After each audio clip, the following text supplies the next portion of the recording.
నేను ఏ రోజు కూడా పార్టీ తల వంచుకునే పని చేయనన్నా. ఇలా పార్టీ కోసం పనిచేస్తాం మేమందరం కూడా. ప్రతి భారతీయ జనతా పార్టీ కార్యకర్త జై శ్రీరామ్, భారత్ మాతాకి జై అని నేను భారతీయ జనతా పార్టీ కార్యకర్తలని చెప్పి తలెత్తుకొని సగర్వంగా తలెత్తుకునే విధంగా పనిచేస్తుంది తప్ప పార్టీకి తల వంచే పని చేయనన్నా. చాతగాని మూర్ఖులు, ధైర్యంగా రాజకీయంగా ఎదుర్కోలేని దద్దమ్మలు ఇలా ఏదో చేసి బండి సంజయ్ని కానీ భారతీయ జనతా పార్టీని ఇబ్బంది పడితే నేను ఫామ్ హౌస్ లో ఎలుకని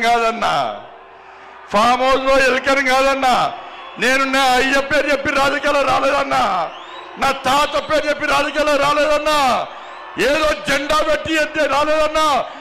నేను కాశాపు జెండాను, కమలపు జెండాను భుజం మీద మోసుకొని సామాన్య కార్యకర్తగా నా రాజకీయం ప్రారంభించి ఒక రాష్ట్రీయ స్వయం సేవక, ఒక ఏబీవీపీ కార్యకర్తగా, ఒక యువమోర్చా కార్యకర్తగా, ఒక నరేంద్ర మోడీ శిష్యునిగా భారతీయ జనతా పార్టీ కార్యకర్తగా పనిచేస్తున్నప్ప సగర్వంగా భారతీయ జనతా పార్టీ కార్యకర్తని తలెత్తుకొని తిరిగి పనిచేస్తున్నప్ప తల వంచే పని చేయన్నా.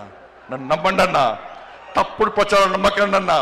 మా ఎంబడి ఉండండి, ఇక వదిలిపెట్టే ప్రసక్తే లేదు.